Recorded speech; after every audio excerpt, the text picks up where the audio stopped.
Él Que Dios le bendiga más. El pastor siempre cree que esto es fácil. Vengo caminando por ahí y digo, pastor, ya llegó mi tiempo. No te preocupes, hijo. Estás en tu casa y yo oraré por ti. Y ya problema resuelto, ¿verdad, pastor? No es tan fácil, no es tan fácil. Esto no es fácil, señores. Predicar la palabra de Dios. Algunas veces uno siente tantas cosas y el nerviosismo, el temor de uno quizás incluso hasta decir algo que no sea conforme a como Dios quisiera, uno siente cierto tipo de temor. Entonces, en ese sentido, no es fácil la responsabilidad, pero gracias de Dios estamos aquí. Amado, yo quiero que ustedes me acompañen en sus Biblias, en Romanos capítulo 8, y usted se vaya al versículo 26, y vamos a leer el 26 y 27. Romanos capítulo 8, versos 26 y 27. Igual también estará por aquí por la pantalla, así que para que se ayuden. Leemos en el nombre de Jesús. De la misma manera, también el Espíritu nos ayuda en nuestra debilidad. No sabemos orar como debiéramos, pero el Espíritu mismo intercede por nosotros con gemidos indecibles.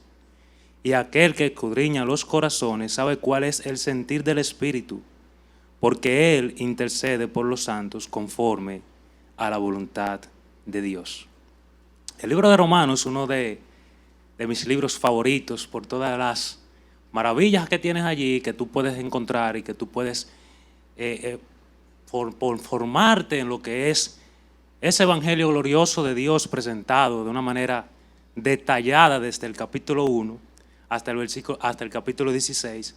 Y ahí tú puedes, ¿verdad?, encontrar, ahondar, entrarte un poquito más profundo, buscar aquí, buscar allí. Y realmente Romanos es un libro sumamente rico. Romanos en su división general está dividido en dos partes. Desde el capítulo 1 al capítulo 11, Pablo nos plantea el Evangelio, todo lo que tiene que ver con la justificación, la santificación y todo lo demás. Y del capítulo 12 al capítulo 16, entonces él se lo dedica a lo que es cuál debe ser la respuesta del creyente ante esa obra tan grandiosa y tan maravillosa que ha hecho Dios. Y en el capítulo 1, verso 16, entonces Pablo plantea el tema central de lo que es Romanos completo y dice, porque no me avergüenzo del Evangelio, porque es el poder de Dios para salvación de todo aquel que cree, del judío primeramente y también del griego, porque en el Evangelio la justicia de Dios se revela por fe y para fe, como está escrito, mas el justo por la fe vivirá. Entonces, dentro de ese contexto, nosotros llegamos a lo que es el capítulo 8 de Romanos, que es el que nos toca en esta mañana, y vamos a ahondar y a profundizar un poquito del capítulo 8 y especificando el versículo 26 y 27, que es el que nos compete. Pablo dedica el capítulo 8 a establecer una diferencia entre los que son guiados por el Espíritu y los que son guiados por la carne. Y él contundentemente entonces en el versículo número 14, Romanos capítulo 8, verso 14, él concluye lo siguiente, porque todos los que son guiados por el Espíritu de Dios, los tales son hijos de Dios. Y entonces, viendo ese aspecto, nos lleva entonces y abre un paréntesis en el versículo 18 hasta el 27 de la oración. Y allí Pablo introduce lo que es que la creación ha sido sometida y a causa de la esperanza que en ella mora ahora, ella gime todos los días esperando la gran redención final. Y en ese mismo contexto, entonces Pablo nos da el versículo 26 y 27, donde nos dice que nosotros también, junto con la creación, debemos gemir juntamente con ella por esa redención final. Entonces, para ver ese punto y ese desarrollo del versículo 26 y 27, nos vamos a ver en cuatro aspectos fundamentales que le hemos llamado cuatro aspectos fundamentales de la oración. Y en primer lugar, vamos a ver por qué nosotros deberíamos orar. ¿Por qué? ¿Cuál es la razón que debe movernos a nosotros a orar? En segundo lugar, entonces vamos a ver cómo nosotros debemos orar, la forma. Entonces, en el punto número 3 vamos a ver qué nosotros deberíamos orar, o sea, qué contenido debería tener nuestra oración cuando nosotros nos dirigimos a Dios. Y en último y cuarto lugar vamos a ver cuál es el propósito de la oración, qué es lo que buscamos o qué deberíamos nosotros buscar cuando oramos. Entonces veamos por qué debemos orar. Existen muchísimas razones por las cuales deberíamos orar, y yo pudiera aquí incluso detenerme y empezar a predicar y hablar sobre razones específicas de por qué nosotros como cristianos deberíamos orar. Pero te voy a dar solamente 2 o 3 razones. La razón número 1, y yo entiendo desde mi perspectiva, que es la razón más importante, y es porque Dios nos manda a orar. El Dios del cielo, creador de todo el universo, de cuanto todo existe, de tuyo y mío, nos ha mandado en las Escrituras a que debemos orar. Y yo creo que no hay una razón, incluso pudiéramos eliminar todas las otras razones que pudieran existir y las que yo voy a mencionar, y quedarnos únicamente con que Dios nos manda a orar, y esa debería ser la razón número 1, la única y exclusiva por la cual tú y yo deberíamos orar. Entonces yo quiero darte varios textos en los cuales Dios, creador tuyo, Padre tuyo y Padre mío, nos manda a orar. En Colosenses 4:2 nos dice lo siguiente: perseverad en la oración. Y esto no es algo subjetivo, no está diciéndote, por favor, ¿crees que puedes orar? No. Dios nos está mandando a que oremos de manera indicativa, imperativa. Orar siempre, porque es un mandato de nuestro Dios. En segundo lugar, segunda de Tesalonicenses capítulo 5, versos 16 y 18. Estad siempre gozosos, orad sin cesar. Dios nos manda a que nosotros debemos siempre orar. Dad gracias en todo, porque esta es la voluntad de Dios para que con vosotros en Cristo Jesús. En Mateo 26:41, velad y orad. Entonces, es algo que Dios se ha dedicado a que esté contenido dentro de las Escrituras, que tú y yo, como sus criaturas, como sus hijos, como hijos adoptados, nosotros debemos orar. Y esto es orar siempre. Una segunda razón, y no contenida en este texto, es porque Cristo oró. Dios nos manda a orar. Pero ahora nuestro modelo a seguir, que es Cristo, aquel que vino a morir en la cruz del Calvario por ti y por mí, derramó su vida, derramó su sangre, para que tú y yo tuviésemos salvación en el día de hoy, también oró. En Marcos capítulo 14, versos 35 y 36, dice lo siguiente: que Jesús fue un poco adelante y se postró en tierra y oró, que si fuese posible pasase de él aquella hora. Vemos entonces a Jesús también orando. Mateo capítulo 14, verso 23. Despedida la multitud, subió al monte a orar aparte, y cuando llegó la noche estaba allí solo, aún orando. Entonces nuestro Señor, que es nuestro ejemplo a seguir, que es el que debemos nosotros modelar, quien es nuestra meta última, parecernos a Él, entonces Él ora, tú y yo también debemos orar. No somos tan fuertes como Jesús, somos gente débiles. Personas que nuestra vida es un soplo, se va en un abrir y cerrar de ojos. Ahorita estábamos hablando ahí con Ramón, hay una conversación sencilla, y decíamos, oye, qué corta es la vida.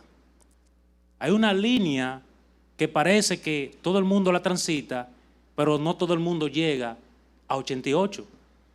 Que es la meta que pusimos, ¿verdad, Ramón? No todo el mundo llega a 88, no todo el mundo llega a 80. Entonces, dentro de esa línea de vida, tú y yo, que estamos contenidos allí, tenemos que aprovechar el tiempo. Somos tan débiles que se nos puede ir. Somos tan débiles que ni siquiera, algunas veces no podemos ni siquiera iniciar esa línea de tiempo de vida. Y morimos antes. En ese aspecto, tú y yo somos criaturas totalmente débiles. Él es nuestro mayor ejemplo a seguir. Él es quien ora a su Padre, teniendo todo el poder, no necesitando nada. Y Dios está orando en sujeción a su Padre. Una tercera y última razón sería que el Espíritu mismo de Dios, aquel cuyo Dios envió para consolar nuestros corazones, aquel que nos ha sido dado para guiarnos a toda verdad y a toda justicia, también en el mismo texto nos dice que Él intercede por nosotros. Somos débiles. Dios nos manda a orar. Cristo, nuestro ejemplo, ora. el Espíritu Santo que está en nosotros, que mora en nosotros, también ora. Yo creo que esas son razones suficientes para nosotros orar. La oración es una prueba inequívoca de que tú has entendido que tú no eres independiente, que tú eres una criatura totalmente dependiente de Dios. Y para tú reconocer eso, lo primero que tienes que hacer es abandonar ese orgullo que llevamos nosotros siempre dentro y que siempre está aflorando y decir, ¿sabes qué, Dios? Yo por mí mismo no puedo. Por mis mismas fuerzas yo no puedo. Entonces en ese aspecto tú tienes que venir en oración a Dios, reconociendo que tú eres una criatura totalmente dependiente. La oración también es un medio a través del cual buscamos la guía de Dios, su consuelo y su fortaleza. Al orar reconocemos que nuestra necesidad de la intervención divina en nuestras vidas. Además, la oración nos conecta con Dios de manera íntima y nos permite experimentar ese amor y ese cuidado que Dios tiene para con nosotros. Entonces, en primer lugar, hemos visto que somos criaturas débiles, que necesitamos orar porque Dios lo manda, porque Cristo ha orado y porque el Espíritu Santo ora. Entonces, en segundo lugar, yo creo que veamos cómo nosotros deberíamos orar. El apóstol Pablo nos plantea un problema, porque nos dice entonces, empezando el texto, que somos débiles. Y entonces en segundo lugar nos dice que no oramos como deberíamos. Entonces tenemos un problema aquí, porque si soy débil y tengo que orar, entonces me encuentro con que él me dice, pero tú no sabes orar. Entonces, ¿cómo hago? ¿Qué hago? ¿Cómo oro? No lo sé. Permíteme ilustrarte un poco esto. Imagínate que un pequeño navegante en un barco frágil se adentra hacia el mar y de repente él se encuentra rodeado de muchos vientos tempestuosos y de grandes olas que quieren derribar su barca. Obviamente su barca no va a resistir esa tempestad. Y él está allí, no sabe qué hacer, porque no se puede devolver ni puede continuar, porque todo lo que está a su alrededor indica que va a perder su barca y con él la vida. Y este hombre está allí, dice, no sé qué hacer, ¿qué hago ahora? Asimismo, estuviéramos nosotros si Pablo nos dejara solamente con esta información. Pero, vamos a ver entonces cómo nosotros, ¿verdad? Mostrados en la Escritura, cómo nosotros pudiéramos orar. La oración no se trata de palabras específicas o una fórmula precisa. Él pudiera decir, o yo pudiera decir en algún momento dado, Señor, en tu nombre, en el nombre de Jesús, que desaparezca todo esto, que desaparezcan todas las tempestades de mi vida. Sin embargo, el orar en el nombre de Jesús, que dicho sea de paso, no es una fórmula, no es que tú vas a terminar, todo en el nombre de Jesús y todo se hará. No. Lo que la Biblia nos muestra y el llamado es a orar conforme al carácter de Jesús, conforme a lo que Cristo es. Déjame explicarte esto un poquito, sumamente sencillo para que lo entiendas. Imagínate que estás orando por mí. Yo perdí a mi madre hace un tiempo y mucha gente oraron por mí, yo lo sé. Gracias a todos por lo que oraron por mí. Y usted oraba quizás para que Dios me diera fortaleza, para que Dios alegrara un poco mi corazón en medio de esa tristeza. Y eso estuvo muy bien. Sin embargo, la idea cuando usted ora por ese tipo de cosas es la siguiente. Dios, que es un Dios consolador, que es un Dios que le gusta consolar, en ese carácter de Dios consolador, entonces Padre, consuela a Raúl. Padre, consuela a todo aquel que está sufriendo en este momento. Sana a los que están enfermos porque a ti te gusta sanar. Y ese es el espíritu. No es que en toda oración mecánicamente tú vas a terminar con el nombre de Jesús y eso será una fórmula que dará un resultado positivo. No es así. Es cuando Dios quiere, es por lo que Dios es. Dios es un Dios que solamente le gusta hacer cosas buenas, pero no siempre las hace. Algunas veces calla, algunas veces tarda conforme a nuestra perspectiva. Sin embargo, su carácter bondadoso, su carácter sanador, siempre está ahí. Y en ese carácter de Cristo es que nosotros oramos. El texto sugiere que no siempre sabemos cómo orar, cómo debiéramos y cómo el intrépido navegante está allí parado y paralizado. Entonces, Pablo nos dice lo siguiente, que el Espíritu Santo de Dios intercede por nosotros. ¿Sabes por qué?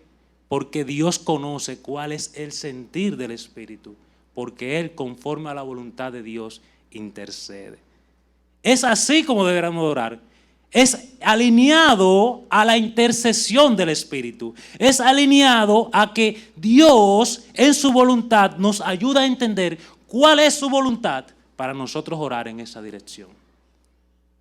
Que la oración del Espíritu y nuestra oración vaya en el mismo río, fluya por las mismas aguas. Qué maravilloso y qué magnífico, qué sublime es que tú y yo en la oración no estamos solos, aunque no sepamos orar. Ahora, si yo no sé orar, porque el texto me plantea que no lo sé, hay algo que yo puedo hacer. Si nos vamos a Lucas capítulo 11, usted va a ver algo interesante. Aconteció que estando Jesús orando en cierto lugar, cuando terminó, le dijo uno de sus discípulos, Señor, enséñanos a orar. Así como Juan enseñó también a sus discípulos. ¿Qué quiero decirte con esto? Que aunque tú no sepas orar, el Señor te puede enseñar. Y si tú no sabes orar, para que el Señor te enseñe, hay hombres de Dios y mujeres de Dios que también te pueden dar una guía de cómo tú deberías orar. Nos dejó el Padre Nuestro como guía, no como un orden repetitivo, mecánico, que siempre lo voy a hacer y siempre voy a decir lo mismo, no. Una guía para que tú te guíes de cómo tú debes orar. Y algo interesante que está en el Padre Nuestro es que todo apunta siempre a la voluntad divina de Dios. Amén. Hágase tu voluntad en la tierra como se hace en el cielo. Ese es el Padre Nuestro. Que la voluntad de Dios permee nuestras oraciones, nuestro sentir, nuestros deseos, y que nosotros oremos conforme a esa voluntad. Una última recomendación es que si tú no estudias la palabra de Dios, lamento informarte y lamento decirte que tampoco vas a aprender a orar. Porque ¿dónde tú encuentras? ¿Dónde tú conoces? ¿Dónde tú ves la voluntad de Dios? En su palabra. Si tú no estudias la palabra, es difícil que aprendas a orar. Éntrate en la palabra de Dios, mira lo que está allí de tu Dios y en base a eso ora. Y a esto le llamamos orar la palabra de Dios. ¿No sabes orar? Empieza a leer un salmo para que veas cómo de una vez vas a empezar a orar. Y mientras vas leyendo el salmo, tú le vas diciendo al Señor, Señor, mírame aquí, ayúdame aquí, mira mi debilidad, mira esto. Y tú vas a ver que esa relación con Dios se va a ir estrechando y de repente ya tú vas a poder orar libremente porque tú sabrás cuál es la voluntad de nuestro Dios. Ahora, habiendo visto en primer lugar que nuestra debilidad es una razón por la cual nosotros debemos orar, viendo visto que aunque no sabemos orar no estamos solos y hay una guía para que aprendamos a hacerlo, entonces vamos a nuestro punto número 3. ¿Qué debemos orar? ¿Qué debe estar contenido en la oración de alguien que se dirige a Dios? En el verso 26 destaca que no sabemos orar como deberíamos. Esto implica que a veces nuestras prioridades en la oración no están acorde a la voluntad divina de Dios. Y esto pasa mucho. Hay mucha gente que ora por tantas cosas. Hay mucha gente que ora por un negocio, hay mucha gente que ora por una casa, hay mucha gente que ora por un vehículo, hay mucha gente, muchos tipos de oración. Que no es tan mal, ¿eh? No es tan mal. Siga orando y que si Dios quiere que se lo conceda. Pero el problema aquí es cuando esas oraciones, cuando dentro de tu oración el contenido real de lo que tú estás pidiendo no es para que Dios sea glorificado, es para que tú seas glorificado. Y cuando tu oración va cargada de ese sentir, de ese sentimiento, incluso puede ser que Dios te la conceda. No lo sé, Dios es soberano y Dios puede hacer como Él quiera. pero es difícil que lo haga. Porque lo que Dios quiere es que en la respuesta que Él te dé y que Él me dé, Él sea glorificado. Dios no respondería a una oración en la cual Él mismo y su nombre no sean glorificados.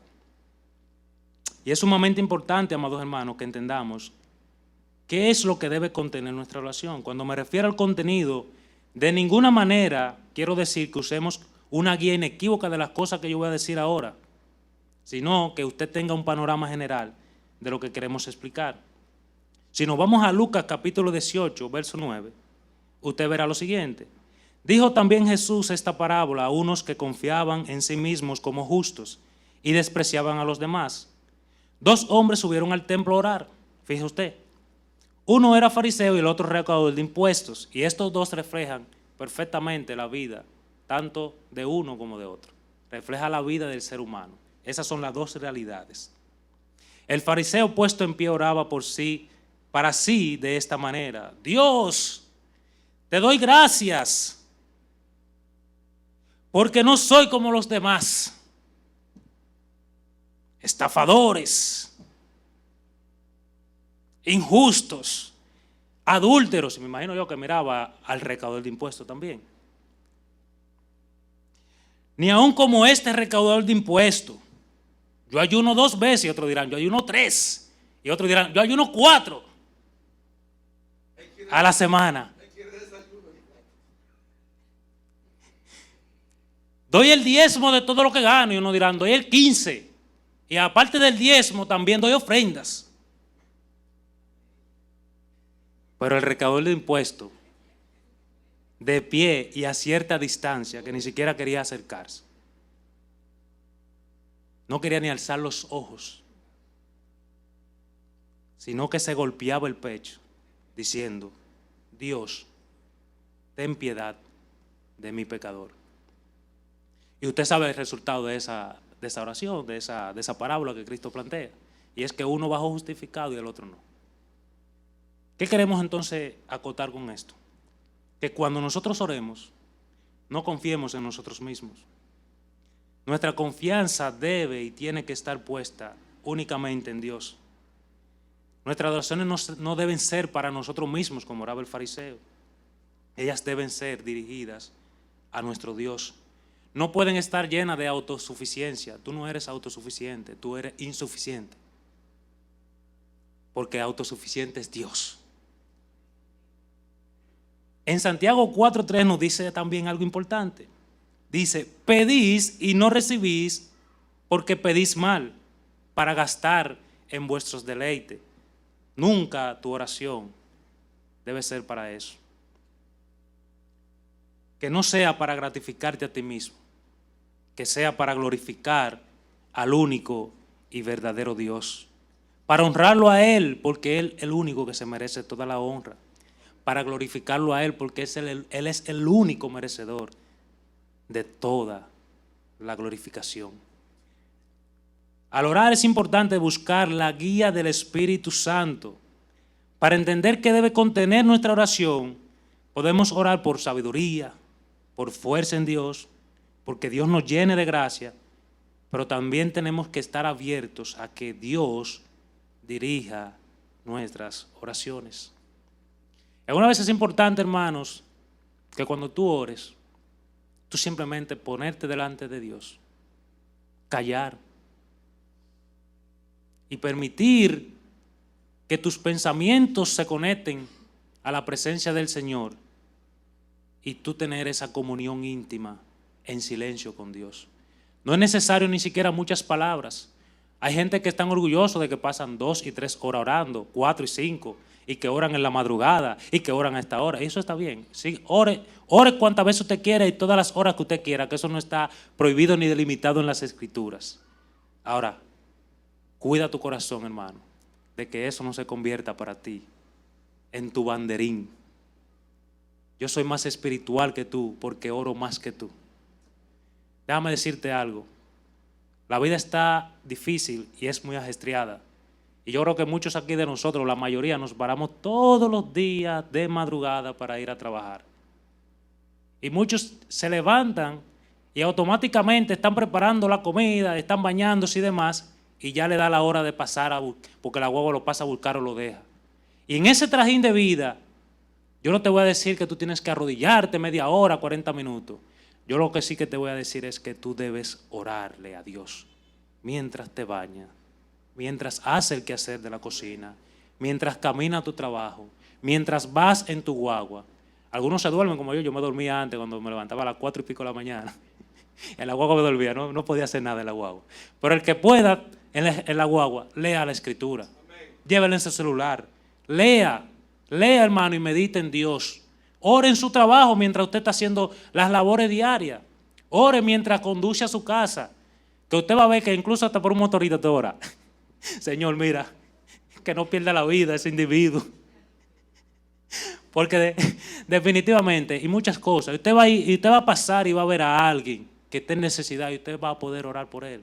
Hermano, siempre hay tantos motivos por los cuales nosotros podemos orar. En cuarto y último lugar, yo quiero que veamos entonces el propósito de la oración. Nosotros no debemos orar por orar. No debemos articular palabras por simplemente articular palabras. Todo eso debe estar enfocado, dirigido, debe tener un propósito. Así como tú te levantas todos los días para ir a tu trabajo, porque tú sabes que el 15 y el 30 te van a dar una remuneración por lo que hiciste, nuestras oraciones deben contener un propósito. Y el propósito fundamental de la oración, según el texto, es que nosotros nos alineemos con la voluntad de Dios.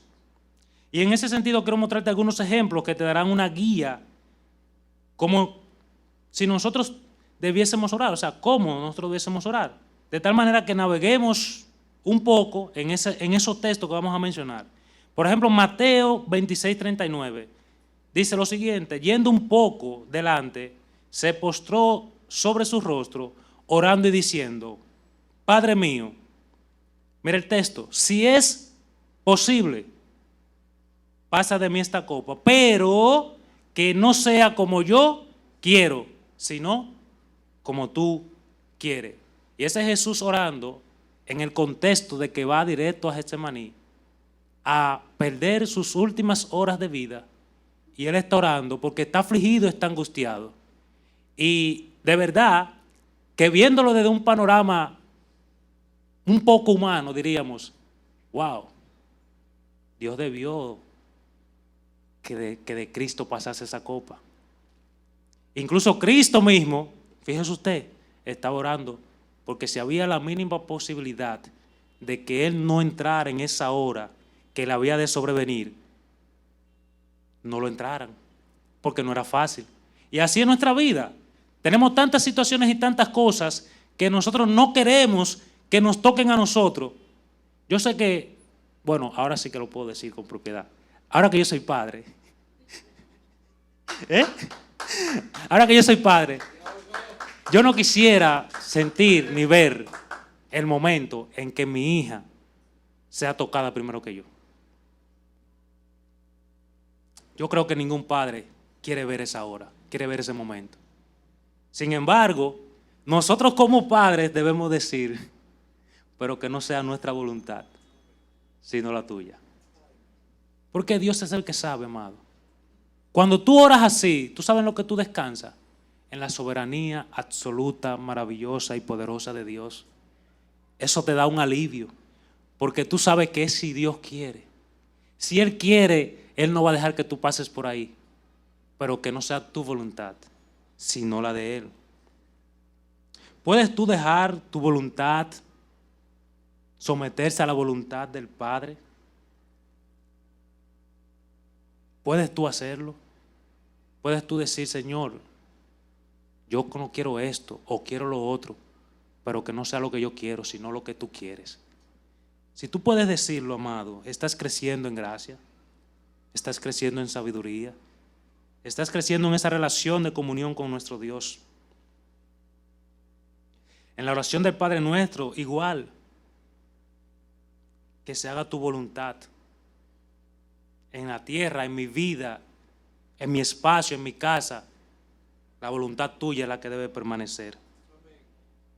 Y yo pudiera seguir mencionando muchísimos más ejemplos, porque ejemplos hay por mucho. Por ejemplo, Daniel pidiendo perdón por los pecados del pueblo, reconociendo que Dios era bueno, soberano y todopoderoso. ¿O qué tal Pablo orando por los efesios para que Dios le ayudara a entender cuál era el amor de Dios que sobrepasaba y sigue sobrepasando todo conocimiento humano? Es maravilloso cuando tú entras en este estado de oración, cuando tus oraciones van ligadas a lo que Dios quiere conforme a su voluntad y para que todos los hermanos sean bendecidos a través de esa oración. Tú no oras solamente para ti. Tú no oras de manera individualista. Tú no oras para que Dios te bendiga solo a ti. Tú oras para que Dios bendiga incluso a la congregación de manera general.